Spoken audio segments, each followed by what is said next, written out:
minsan, napadpad kami ng utol ko sa isang inuman.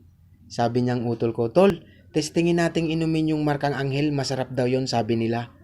E di sabi ko, sige, testingin natin. Sabi ko sa tindera, te, meron ba kayo dyan markang anghel na inumin? Anong markang anghel? Ate, yun yung yung gin. Ah, sorry sir, wala na kaming markang anghel dito. Sabi ko, ano available nyo? Markang pato sir, meron. Sabi ko sa utol ko, tol, wala na daw silang markang anghel na inumin. Sabi niya, anong meron?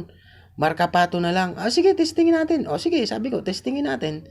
Sabi ko, te, pahingi kami ng baso saka tubig. Sabi ko ganon. Di binuksan ko ngayon. Sabi ko, tol, tagay mo na. O ininom ng utol ko, napabulong yung utol ko. Sabi niya, tol, maalat. Sabi ko, wag ka maingay, maalat at tayong inosente tayo. Di tinagayan din ako ng utol ko. Sabi niya, tol, tagay mo na. Nako po, pag inom ko, napabulong din ako sa utol ko. Tol, maalat nga. Huwag ka maingay, maalat at tayong inosente tayo. Di tinagayan ko li utol ko. Sabi ko, tol, tagay mo na ulit. Napamura utol ko. Nako, tol, inosente na kung inosente. Di ko kaya ang alat.